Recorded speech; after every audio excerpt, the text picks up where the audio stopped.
तर पंचायत राज ही संकल्पना अलीकडच्या काळात स्वातंत्र्यानंतर रुजत गेलेली आहे. तर पूर्वीच्या काळी खेड्यातील कारभार त्या ठिकाणचे वडीलधारे मंडळी त्याचबरोबर वडील मंडळी पाहत असताना त्या जे समूह होता त्याला ग्रामसभा म्हटलं जायचं आणि त्या ग्रामसभेच्या माध्यमातून त्या ठिकाणचे खेड्यापाड्यातले प्रश्न सोडवण्याचं काम पंच कमिटी करायची.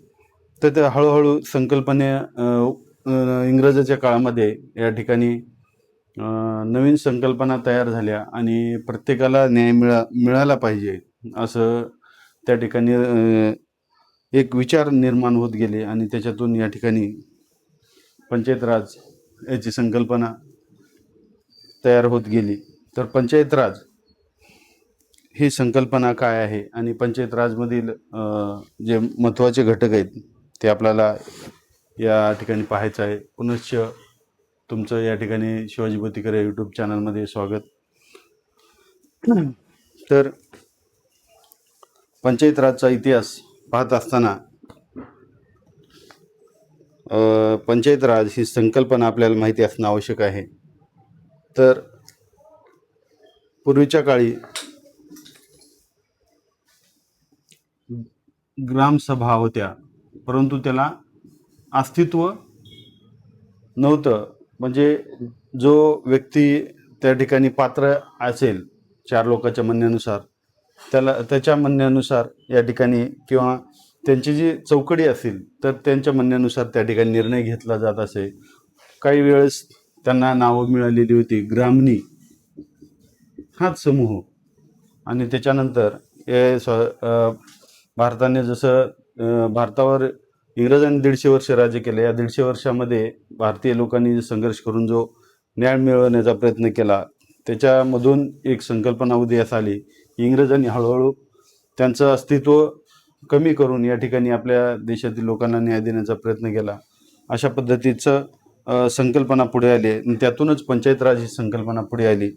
तर महत्त्वाचे निर्णय या ठिकाणी जसं ग्रामपंचायत घेत होती त्याला पंचायत देखील म्हटलं जातं, ग्रामने देखील असं म्हटलं जात असत. तर इंग्रजाच्या काळामध्ये याला कायदेशीर स्वरूप मिळालं. आता पुढं काय झालं, छोट्या छोट्या संकल्पना आहेत त्या आपल्याला माहिती असल्या पाहिजे. तर 1793च्या काळामध्ये इंग्रजाच्या काळामध्ये बंगाल,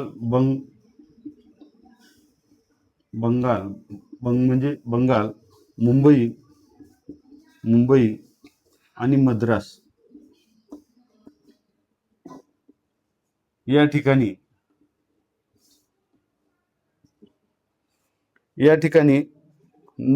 नगरपालिकाची निर्मिती करण्यात आली. नगरपालिका निर्मिती केली गेली. त्याच्यानंतर लॉर्ड मेयोने 1870 लॉर्ड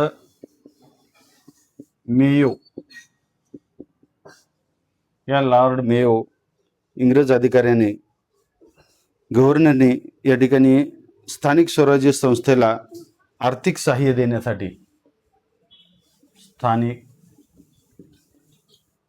स्वराज्य संस्था, आता या स्थानिक स्वराज्य संस्था कशाला म्हणायचं, त्या ठिकाणी राहून कार्यरत करणाऱ्या लोकांच्या म्हणण्यानुसार कार्य करणारी जी संस्था होती त्याला स्थानिक स्वराज्य, उदाहरणार्थ खेडे असतील, त्याच्यापेक्षा मोठी खेडे असतील, त्याच्यापेक्षा थोडं मोठं नगर असेल, नगरपालिका असतील, तर अशा पद्धतीने ज्या स्थानिक स्वराज्य संस्था अलीकडच्या काळामध्ये जसं आपण ग्रामपंचायत खेड्यातील किंवा ग्रामीण भागातील ग्रामपंचायत, पंचायत समिती आणि जिल्हा परिषद, तसंच पूर्वीच्या काळी या ठिकाणी शहरामध्ये देखील शहरं कमी होती परंतु शहरांमध्ये देखील अशा नगरपालिका निर्माण झालेल्या होत्या. आणि या लॉर्ड मेयोने काय केलं, स्थानिक स्वराज्य संस्थेला जास्तीत जास्त आर्थिक मदत मिळावी म्हणून त्यांनी काय केलं, आर्थिक विकेंद्रीकरणाचा ठराव घेतला. आर्थिक विकेंद्रीकरण. आता विकेंद्रीकरण म्हणजे काय नेमकं, तर आर्थिक म्हणजे पैसा आणि पैशाचं विकेंद्रीकरण म्हणजे त्या स्थानिक स्वराज्य संस्थेला त्या पैशाची व्यवस्था किंवा त्या पैशावर अधिकार राहून म्हणजे त्या ठिकाणच्या गरजेनुसार कार्य करण्यासाठी किंवा त्याच्यावर काम करण्यासाठी दिलेली परवानगी, त्याला आर्थिक विकेंद्रीकरण म्हणायचं. म्हणजे पैसा त्यांच्या हातात, गोळा करायचा की नाही गोळा करायचा हे त्यांच्याच हातात. तर अशा पद्धतीचा एक कायदा करून त्या ठिकाणी स्थानिक स्वराज्य संस्था मजबूत करण्याचं काम या ठिकाणी लॉर्ड मेयोने केलेलं आहे. म्हणून लॉर्ड मेयोला काय म्हणतात? आर्थिक विकेंद्रीकरणाचा जनक असं म्हणतात. कोणाला? आर्थिक विकेंद्रीकरणाचा जनक देखील कोणाला म्हटलं जातं? लॉर्ड मेयोला म्हटलं जातं. त्याच्यानंतर 1882 पुढे जाऊया आपण.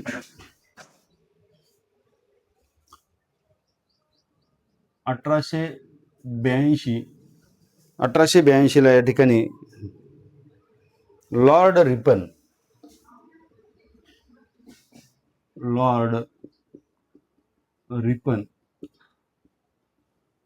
हा त्यावेळेसचा गव्हर्नर जनरल होता. तर व्हायसराय होता. तर या लॉर्ड रिपनने काय केलं तर स्थानिक स्वराज्य संस्थांचा कायदा केला आणि त्यानुसार लोकल बोर्ड स्थापन केले. लोकल बोर्ड स्थापन कायदा पण केला.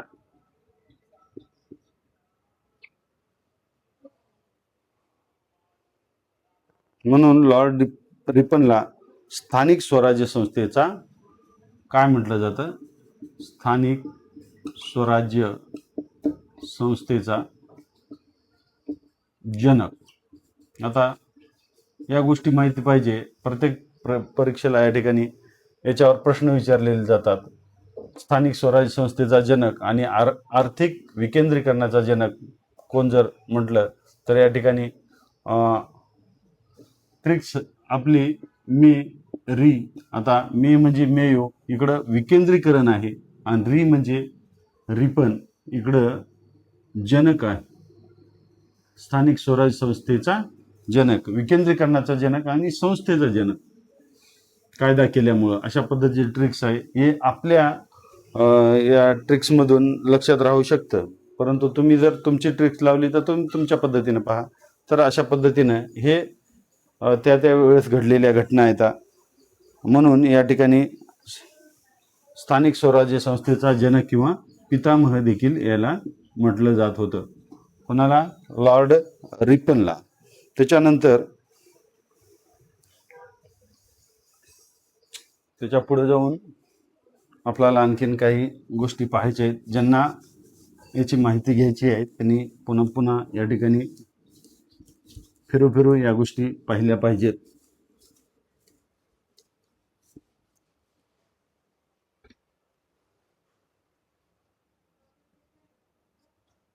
पंचायत राजचा व्हिडिओ या ठिकाणी आपण पहिला व्हिडिओ बनवत आहोत म्हणून एक क्रमांक दिलेला आहे. तर आता 1907 घटना भारतातच बनलेल्या आहेत, त्याच्यामुळं आपण भारताच्या नकाशावर लिहित आहोत. रॉयल विकेंद्रीकरण आयोग, रॉयल विकेंद्रीकरण आयोग.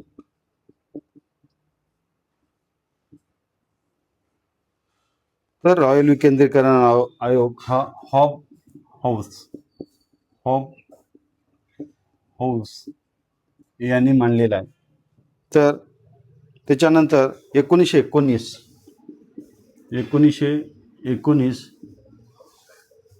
मॉन्टेगू चेम्फर्ड कायदा, मॉन्टेगू चेम्फोर्ड कायदा.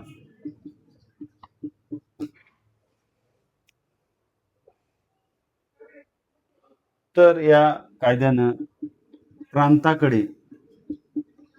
प्रांताकडे काय सोपवण्यात आलं?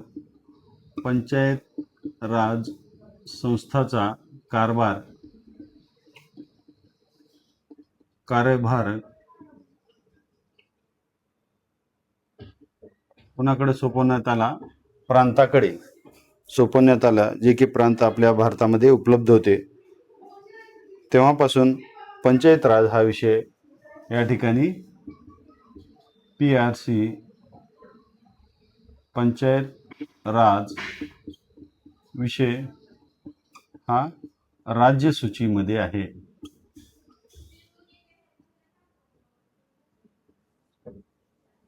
राज्य सूचीमध्ये आहे. 3 सूची, राज्य सूची, केंद्र सूची आणि समवर्ती सूची.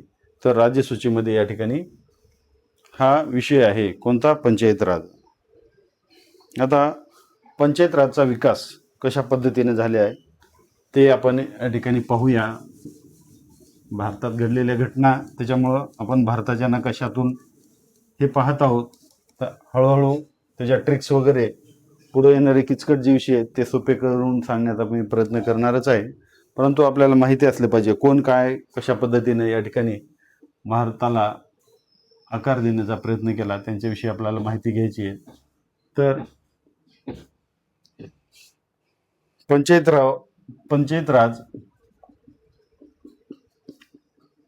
नाव सुचवलं, नाव कोणी दिलं? पंचायत राज हे नाव पंडित नेहरूंनी दिले. पंडित नेहरू यांनी सुचवले. त्याच्यानंतर स्वप्न कोणाचं होतं? स्वप्न शब्दामध्ये फरक आहे. स्वप्न हे महात्मा गांधीचं होतं. महात्मा गांधी यांचं स्वप्न होतं की आपण खेड्याकडे गेलं पाहिजे आणि खेड्याचा विकास झाला पाहिजे, असं स्वप्न हे महात्मा गांधीचं झालं. आणि म्हणून खेड्याकडे चला असं महात्मा गांधी नेहमी म्हणायचे. खेड्याकडे, शहरांचा विकास तर होतच असतो, तर महात्मा गांधी खेड्याकडे चला. आणि त्यांचं स्वप्न काय होतं की पंचायत राज हा विषय अतिशय महत्त्वाचा आहे.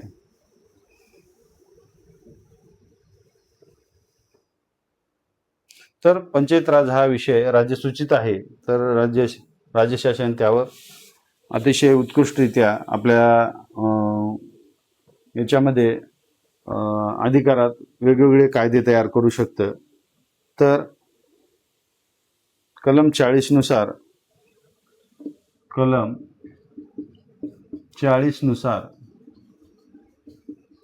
ग्रामपंचायतची स्थापना करण्यात आली आहे. ग्रामपंचायत बघूया हळूहळू कोणकोणते विषय समोर येतात ते. त्यानंतर समुदाय विकास कार्यक्रम, स्थानिक स्वराज्याच्या मदतीसाठी या ठिकाणी 1952 स्थानिक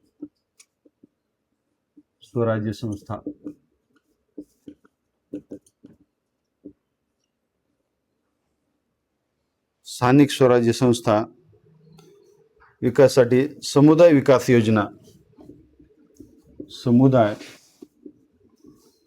योजना सुरू केली गेली 1952.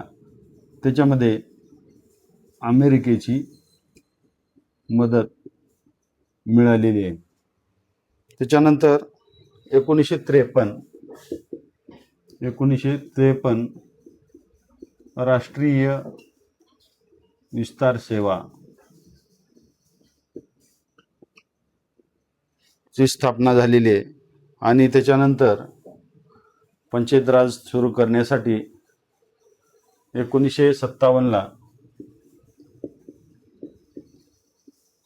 बलवंतराय मेहता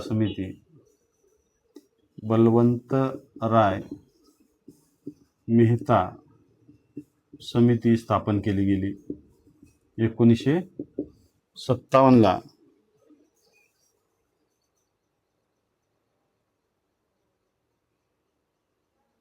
या दोन्हीवर समुदाय विकास योजना आणि राष्ट्रीय विस्तार योजना याचं एकत्रीकरण करून त्याच्यावर तोडगा काढण्यासाठी ही बलवंतराय मेहता समिती स्थापन केली गेली. तर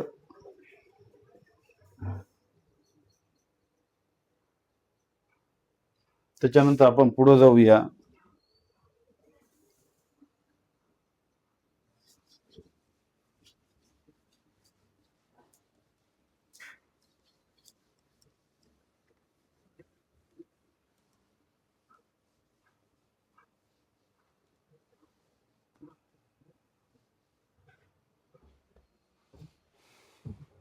त्याच्यानंतर पुढे जाऊया आपण. तर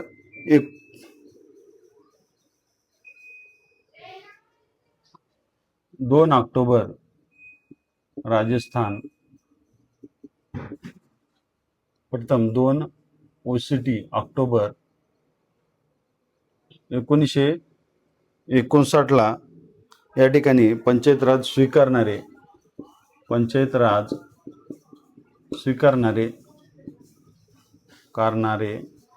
पहिले राज्य बनले. त्याच्यानंतर दुसरे होते, प्रथम म्हणून आपण 1 क्रमांक देऊया. दुसरे आंध्र प्रदेश आणि तिसरे आहे आसाम. अशा पद्धतीनं हे जे ट्रिक्स हे आहे, आ म्हणजे आंध्र प्रदेश, आ म्हणजे आसाम आणि रा म्हणजे राजस्थान, हे ट्रिक्स आहे जे पंचायत राज स्वीकारणारे राज्य प्रथम, द्वितीय आणि तृतीय म्हणून. हे राजस्थानमधील जिल्ह्याचं नाव विचारलं तर या ठिकाणी नागौर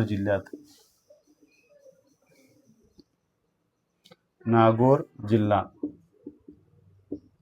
प्रश्न कुठलाही राहू द्या, माहिती आपल्याकडे परिपूर्ण असेल तर आपला क्रमांक हुकत नाही किंवा उत्तर चुकत नाही. आणि महाराष्ट्र हे 9वे राज्य PRC पंचायत राज संस्था स्वीकारणारे 9वे राज्य ठरले. 1 मे 1962 महाराष्ट्रानं 1 मे 1962 या ठिकाणी पंचायत राज स्वीकारली. त्याच्यानंतर सर्वांनी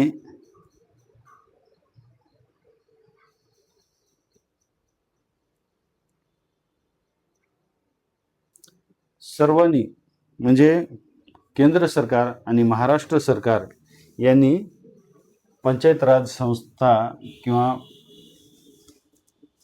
पंचायत राज स्वीकारण्याचं काम या ठिकाणी प्रत्येक राज्यांनी केलेलं आहे. परंतु वेगवेगळ्या ज्या कमिट्या नेमलेल्या होत्या, त्या कमिट्या त्यांनी दिलेलं जे त्यांचं मत होतं, तर ते मत या ठिकाणी आपल्याला पाहायचं आहे. तर केंद्र सरकार आणि राज्य सरकारे सर्व यांनी पंचायत राज स्वीकारण्याचं धोरण अवलंबलं. परंतु अपवाद त्रिस्तरीय म्हणजे 3 स्तरावर, ग्रामपंचायत, जिल्हा परिषद, तालुका स्तरावर पंचायत समिती आणि जिल्हा स्तरावर जिल्हा परिषद, अशा पद्धतीनं स्वीकार 3 स्तरावरचा करण्यात आला केंद्र शासन आणि राज्य शासनाकडून. परंतु अपवादात्मक स्थितीमध्ये या ठिकाणी वेगवेगळ्या समित्यांनी मांडलेले मत होते, ते आपण पाहूया. अपवादात्मक अशोक मेहता या समिती होती. या समितीनं द्विस्तरीय पंचायत राज म्हणजे मधला जो टप्पा आहे तालुका स्तरावरचा पंचायत समितीचा, तो कमी करायला सांगितला. द्विस्तरीय पंचायत राज समित्या स्थापन करण्यासाठी शिफारस केली. त्याच्यानंतर GVK राव समिती, या समितीनं चार लेवल म्हणजे चार स्तरीय काय केलेलं आहे समिती, पंचायत राज संस्था चार स्तरीय करण्याची शिफारस केलेली होती.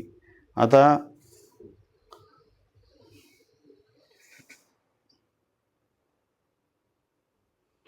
आणखी एक संकल्पना आहे, यापूर्वी पाहिलेली आहे, परंतु आपल्याला ते पण माहिती असणं आवश्यक आहे.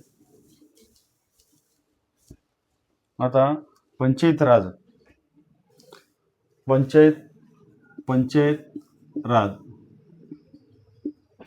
हे स्वप्न कोणाचं होतं? स्वप्न होतं महात्मा गांधी यांचं. नाव कोण सुचवलं? नाव सुचवलं पंडित नेहरू. आणि संकल्पना कोणाची होती, कोणी रुजवली किंवा संकल्पना रुजवण्याचा प्रयत्न कोणी केला? नव्या पंचायत राजची राजीव गांधी यांनी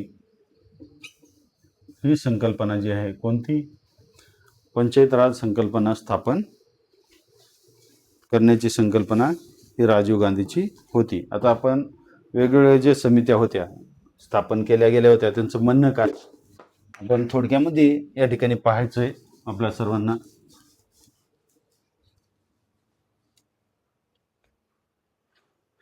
तर विविध समित्या पंचायत राजसाठी पंचायत राज समित्या आणि त्यांचे म्हणणे पाहायचं आहे आपल्याला. पंचायत राज वेगवेगळ्या, तर त्याचा एक आपण अशा पद्धतीचा बॉक्स तयार करू, म्हणजे कोण काय म्हटलं त्याच्या खाली लिहिता येईल आपल्याला. तर 1957ला ही राष्ट्रीय स्तरावरची बलवंतराय मेहता समिती होती. बलवंतराय मेहता समिती. तर याचं बलवंतराय समितीचं म्हणणं काय होतं, तर त्यांचं म्हणणं असं होतं की त्रिस्तरीय पंचायत राज संस्थाची निर्मिती व्हावी असं त्यांचं म्हणणं होतं. त्याचबरोबर ज्या ठिकाणी 500 लोक आहेत, 500 लोकसंख्या असणाऱ्या ठिकाणी ग्रामपंचायत स्थापन करावी असं त्यांचं म्हणणं होतं. लोकसंख्या असणाऱ्या ठिकाणी ग्रामपंचायत स्थापन. त्याच्यानंतर न्याय पंचायती स्थापन कराव्यात. न्याय पंचायती स्थापन कराव्या. त्याच्यानंतर कलेक्टर COLLECTOR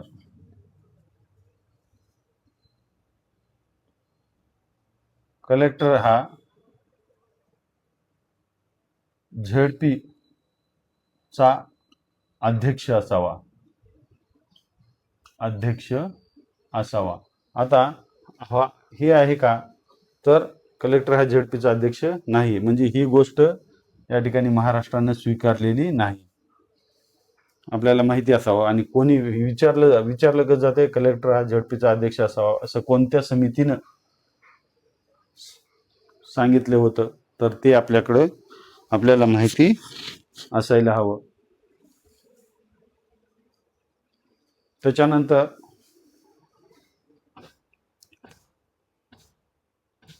ZP विकासाचा केंद्रबिंदू असावा. विकासाचा केंद्रबिंदू असावा. त्याच्यानंतर त्यांनी सांगितलेलं आहे बलवंतराय मेहता समितीनं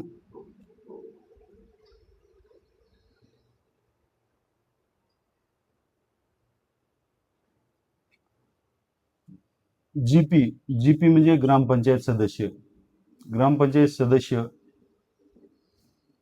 सदस्य हा थेट निवडून थेट सदस्य थेट निवडावेत, थेट निवडावेत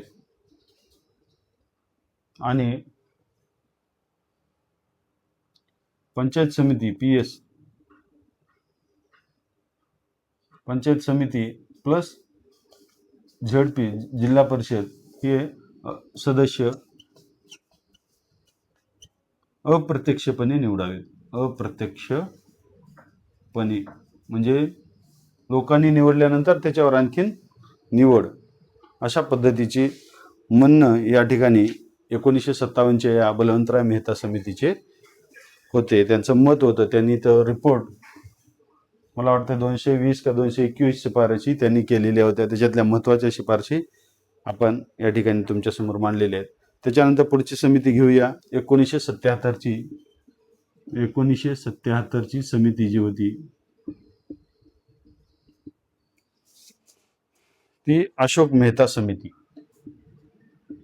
अशोक मेहता समिती.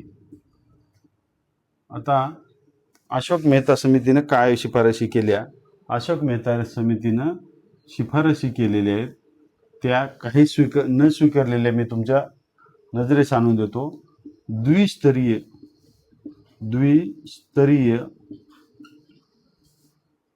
पंचायत राजची संकल्पना राबवण्यास सांगितलं आणि हे स्वीकारलेलं नाही. आपल्या महाराष्ट्राने वगैरे कोणीही स्वीकारलेलं नाही.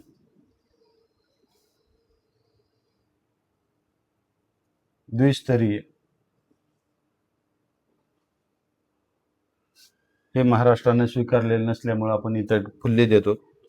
तर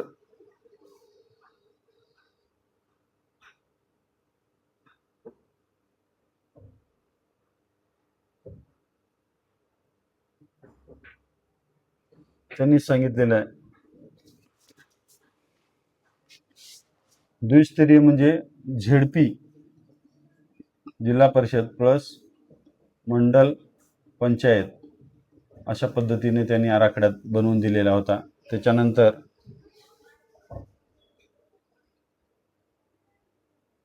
राजकीय पक्षाचा सहभाग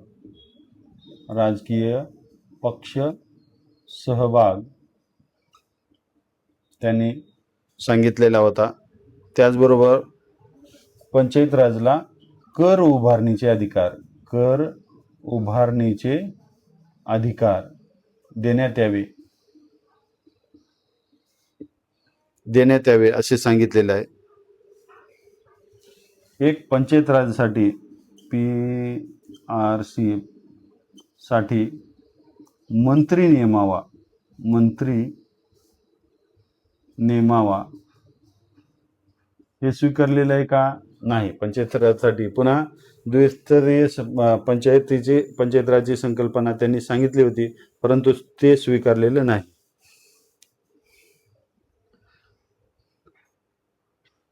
नियमित निवडणुका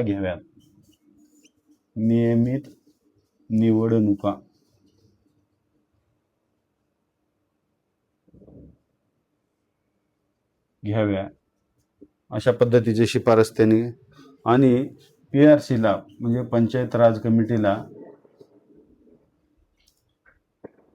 कायदेशीर दर्जा दिला जावा अशा पद्धतीचं म्हणणं अशोक मेहता समिती 1977चं त्यांचं होतं. त्याच्यानंतर पुढची कमिटी पाहूया आपण.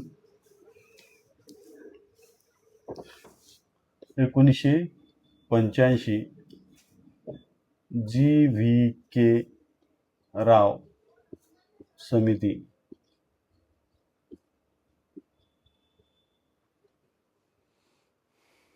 GVK राव समिती तर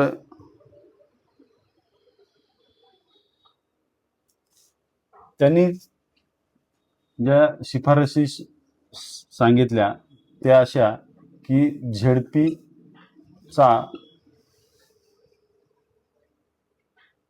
जिल्हा परिषदेला CEO chief executive officer IAS दर्जाचा असावा. IAS दर्जाचा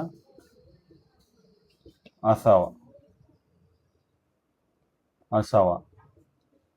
याच्यावर देखील नेहमी प्रश्न येतात. झेडपीचा सचिव म्हटलेला आहे आणि हे स्वीकारलेलं आहे या ठिकाणी. इकडं कुठंही उल्लेख नाही त्या गोष्टीचा, झेडपीचा दर्जा. इथं झेडपीसाठी अध्यक्ष कलेक्टर असावा म्हणून आहे बलवंतराय मेहता समितीमध्ये, आणि GVK राव समितीमध्ये या ठिकाणी CO हा सचिव IAS दर्जाचा असावा, त्यांची शिफारस. आणि जिल्ह्याचा हा CO जो आहे तर हा विकास आयुक्त असावा. विकास आयुक्त असावा. त्याच्यानंतर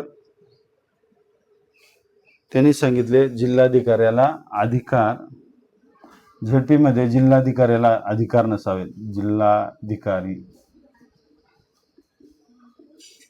यांना झेडपीमध्ये अधिकार नको आणि नाहीत पण. पंचायत राज संस्थेमध्ये कलेक्टरचा काही संबंध नसतो. त्या ठिकाणी CO लेवलचे अधिकारी जो आहे तो IAS दर्जाचा असतो आणि तोच या ठिकाणी सचिव म्हणून काम पाहत असतो. त्याच्यानंतर त्यांनी सांगितलं चार स्तरीय PRC पंचायत राज कमिटी असावी असं त्यांनी शिफारस केलेली होती. तर अशा पद्धतीने याच्यामध्ये वेगळं काय आपल्याला चेक करायचे. इथं कलेक्टर झेडपीचा अध्यक्ष असावा, इथं पंचायत राजमध्ये होतं. कुठं झेडपीचा सचिव हा CO असावा, तर इतका बदल या ठिकाणी आहे. त्याच्यानंतर जिल्हाधिकाऱ्याला अधिकार नको कुठं पंचायत राजमध्ये, तर अशा पद्धतीचे वेगळं या ठिकाणी झालं. त्याच्यानंतर कर गोळा करण्याचे, मंत्री नेमण्याचे, त्याचबरोबर नियमित निवडणुका घेण्याचे या ठिकाणी आणि कायदेशीर दर्जा देण्यात यावा अशा पद्धतीच्या शिफारशी या ठिकाणी केलेले. द्विस्तरीय ही पण शिफारस अतिशय महत्त्वाची आहे. ह्या सर्व गोष्टी आपल्याला माहिती असणं आवश्यक आहे. आणि बलवंतराय मेहता समितीने या ठिकाणी त्रिस्तरीय पंचायत राज संस्थेची निर्मिती व्हावी अशी सांगितले. 500 लोकसंख्येसाठी ग्रामपंचायत असावी, न्यायपंचायत स्थापन करावे, त्यावर कलेक्टर झेडपीचा अध्यक्ष असावा सांगितलेलं होतं. त्याचबरोबर विकासाचा केंद्रबिंदू हा झेडपी असावा. केंद्रबिंदू महत्त्वाचा आहे. तर झेडपी सदस्य हे थेट निवडले जावेत. थेट म्हणजे आणि लोकांमधून थेट, आणि त्याचबरोबर पंचायत समिती आणि झेडपीचे सदस्य अप्रत्यक्षपणे, म्हणजे लोकांचे निवडायला लोकांना अधिकार नको. त्यांनी मग कशा पद्धतीने ते निवडावे ते पुढे सांगितलेले असेल, परंतु ते अप्रत्यक्षपणे निवडलेले असावेत. जसं आपल्याकडे पंतप्रधानाची किंवा मुख्यमंत्र्याची निवड अप्रत्यक्षपणे निवडून आलेले आमदार खासदार करतात, तशा पद्धतीने या ठिकाणी अप्रत्यक्षपणे निवड व्हायला पाहिजे असं या ठिकाणी सांगितलेलं आहे. तर या ठिकाणी आपण थांबूया.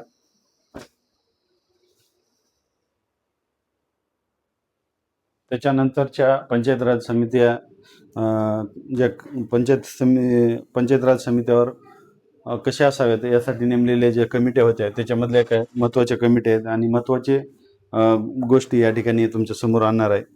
त्याच्यानंतर 1986 LM सिंघवी समिती. आता सिंघवी समितीच्या शिफारशी जे आहेत ते आपल्याला या ठिकाणी पाहायचं आहे. तर सिंघवी समितीने सांगितलं PRC पंचायत राज कमिटी यांना घटनात्मक दर्जा देण्यात यावा असं सांगितलं. अतिशय महत्वाचा आहे, घटनात्मक दर्जा आणि न्यायाधिकरणे स्थापन करावी. कशासाठी? तर निवडणुकीतील वाद मिटवण्यासाठी. निवडणुकीतील वाद मिटवण्यासाठी न्यायाधिकरणे स्थापन करण्यासाठी त्यांनी शिफारस केलेली आहे. आणि न्याय पंचायती स्थापन कराव्या असं सांगितलेलं होतं. न्याय पंचायती स्थापन. तर अशा पद्धतीच्या शिफारशी 1986ला या ठिकाणी LM सिंघवी समितीनं केलेल्या होत्या.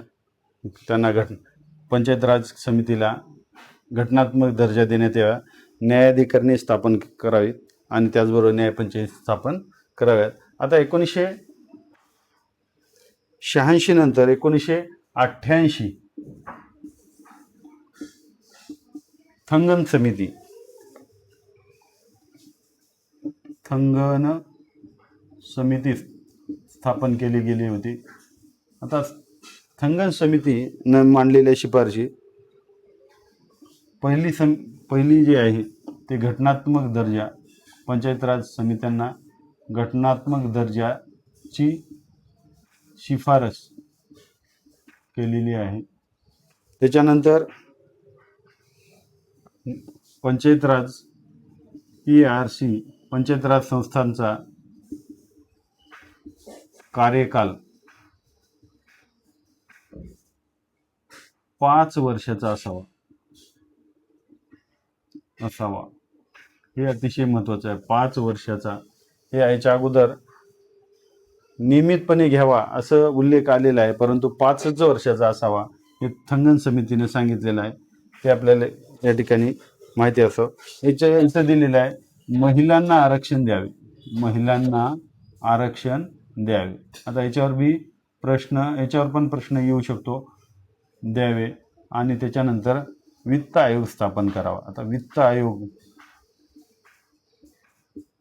स्थापन करावा अशा पद्धतीची माहिती त्यांनी शिफारस केलेल्या घटना आहेत. या त्यांनी सुचवलेले मार्ग या ठिकाणी घटनात्मक पंचायत राज संस्थेला या ठिकाणी घटनात्मक दर्जा द्यावा ही शिफारस केलेली. कार्यकाल पंचायत राज संस्थेचा सर्व 5 वर्षाचा असावा. महिलांना आरक्षण हे अतिशय महत्त्वाचं आहे. महिलांना आरक्षण देण्यात. वित्त आयोग राज्य आणि राष्ट्रीय 2 वित्त आयोग असतात. ते वित्त आयोग स्थापन करण्याचे म्हणजे कोणत्या या ठिकाणी कोणाला किती वाटा दिला जावा, पैशाचा किंवा वित्ताचा वाटा जो असतो तो या ठिकाणी राज्याला आणि केंद्राला किती असावा तो वित्त आयोग ठरवत असतो. या वित्त आयोगाची स्थापना करण्याचं शिफारस थंगन समितीने 1988ला केलेली होती. त्याच्यानंतर गाडगीळ समिती जी 1988चीच आहे. 1988 गाडगीळ समिती.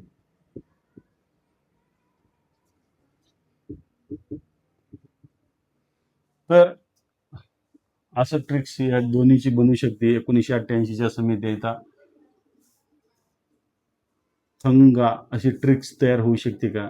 म्हणजे 1988ला स्थापन केलेल्या समित्यामध्ये कोणत्या समित्या होत्या जर असं विचारलं तर या ठिकाणी थंगा हे तुम्हाला मदत करण्यास कामी येईल. थंगा म्हणजे थंगन आणि गाडगीळ. तर गाडगीळ समितीचे स्थापना 1988 जरी असली तरी त्यांनी केलेल्या शिफारशी पंचायत राज संस्थेला PRC संस्थे घटनात्मक दर्जा असावा. बघा, घटनात्मक दर्जा या तिन्ही समित्यांनी एखाद्या वेळेस असं विचारलं जाऊ शकते कोणत्या समितीने घटनात्मक दर्जा द्यावा ही संकल्पना सांगितलेली नव्हती किंवा शिफारस केलेली नव्हती. तर ते यांच्यापैकी नाव असेल तर ते उत्तर देऊ नका, कारण दुसरी समिती ते जर असेल तर त्या ठिकाणी ते उत्तर तुम्हाला राईट करता येतं, म्हणजे ते उत्तर सांगता येऊ शकतं.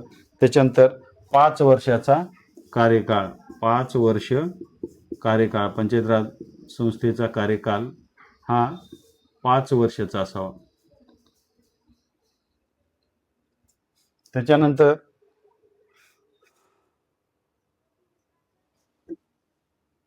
PRC पंचायत राज संस्थेतील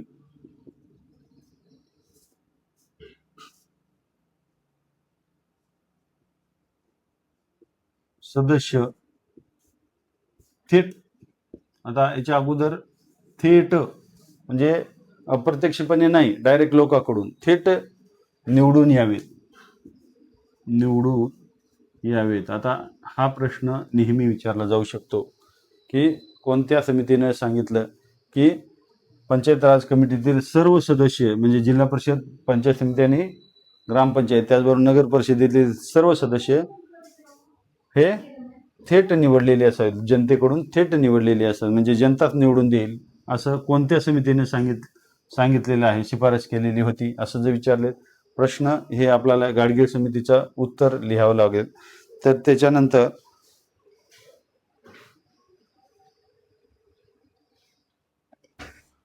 त्यांनी सेपरेट सांगितलेलं आहे, राज्य वित्त आणि निवडणूक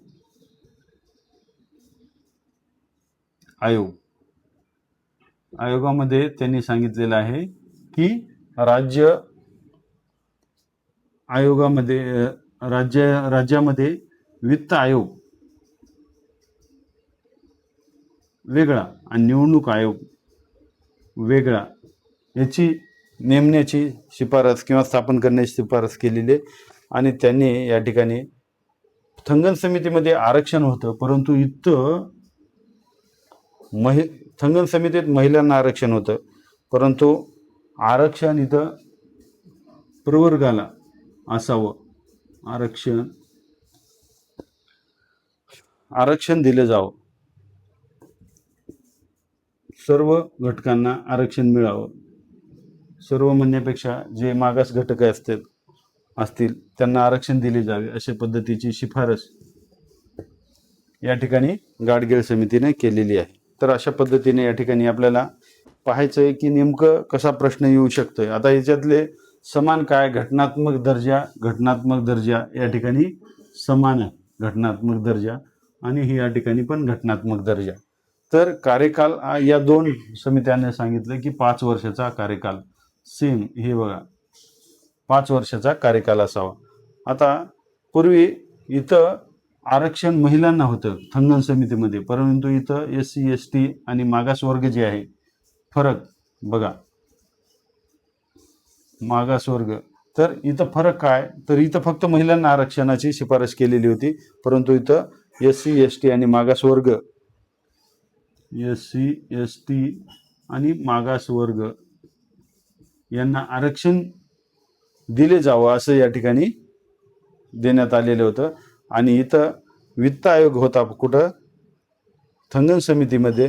फरक इथं आहे, वित्त आयोग इथं होता, परंतु इथं काय केलेलं आहे, वित्त आयोग पण पाहिजे आणि निवडणूक पण आयोग पण पाहिजे, अशा पद्धतीचा फरक या ठिकाणी या विविध समित्याने केलेला आहे. अशा पद्धतीने या ठिकाणी आपण पंचायत राज संस्थेमधल्या या शिफारशी, विविध समित्याने केलेल्या शिफारशी आणि त्यांनी नेमलेली वर्ष याची आपण माहिती घेतलेली आहे. बघूया आपण पुढच्या तासाला पुढचा घटक.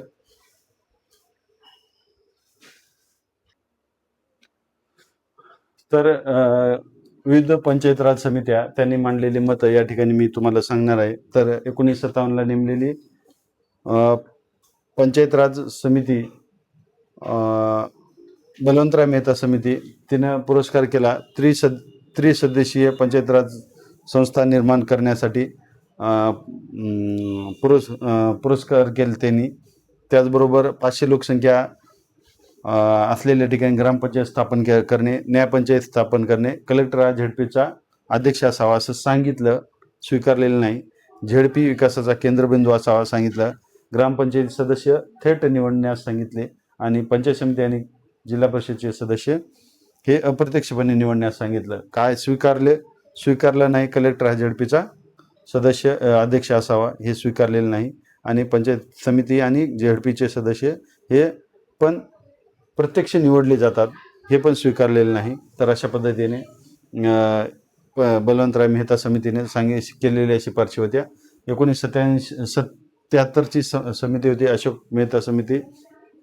तिनं पुरस्कृत केलेलं होतं. सांगितलेलं होतं की द्विस्तरीय पंचायत राजची संकल्पना, तर त्याचा स्वीकार या ठिकाणी बऱ्याच राज्यांनी केलेला नाही. त्याचबरोबर त्यांनी सांगितलं होतं द्विस्तरीयमध्ये झेडपी आणि मंडळ पंचायतची स्थापना करण्यात यावी. राजकीय पक्षाचा सहभाग असावा हे देखील त्यांनी पुरस्कृत केलेलं होतं, राजकीय पक्ष.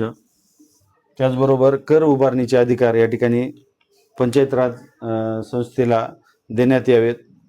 तर पंचायत राजसाठी मंत्री नेमावा असं त्यांनी शिफारस केलेली होती अशोक मेहता समितीने. नियमित निवडणुका घ्याव्यात असं सांगितलेलं होतं. आणि पंचायत राज कमिटीला या ठिकाणी कायदेशीर दर्जा दिला जावा हे देखील सांगितलेलं होतं. 1985ला GVK राव समिती स्थापन केलेली गेली होती. त्यांनी सांगितलेलं झेडपीचा सचिव हा CO दर्जाचा, IS दर्जाचा CO असावा आणि तो जिल्ह्याचा विकास आयुक्त म्हणून नेमला जावा. जिल्हाधिकारीला झेडपीमध्ये अधिकार नको असं GVK राव समितीनं सांगितलेलं आहे. ते या ठिकाणी स्वीकारलेलं आहे सर्व राज्यांनी. आणि 4 स्तरीय पंचायत राज कमिटीची शिफारस केली होती, परंतु ते या ठिकाणी स्वीकारण्यात आलेली नाही. अशा पद्धतीने या ठिकाणी विविध पंचायत राज समित्या आणि त्यांनी मांडलेली मतं त्यांनी केलेल्या शिफारसी आपण या ठिकाणी पाहिलेल्या आहेत. तर पंचायत राज या घटकामध्ये विविध समित्या होत्या. त्याच्यापैकी 1986ला नेमलेली समिती जी होती ती LM सिंघवी पंचायत राज कसं असावं, तर LM सिंघवी समितीने सांगितलेलं आहे पंचायत राज संस्थेला घटनात्मक दर्जा दिला जावा. त्याचबरोबर न्यायाधिकरणी स्थापन केली जावी. ज्या ठिकाणी निवडणुकीतील वाद होतील त्या ठिकाणी वाद मिटवण्यासाठी न्यायाधिकरणी आणि न्यायपंचायती स्थापन करा अशा शिफारशी, साधारण शिफारशी होत्या. परंतु या ठिकाणी बघा थंगा म्हणजे 1988ला 2 समित्या स्थापन केल्या गेल्या. दोन्हीच्या वेगवेगळ्या शिफारशी कशा होत्या हे आपल्याला यातून पाहायचं आहे. एक आहे थंग म्हणजे थंगन आणि गा म्हणजे गाडगीळ. तर घटनात्मक दर्जा हे दोन्हीकडे पण समान आहे. घटनात्मक दर्जा पंचायत राज संस्थेला घटनात्मक दर्जा दिला जावा. दोन्हीकडे कार्यकाल काय 5 वर्षाचा असावा असं सांगितलेलं आहे.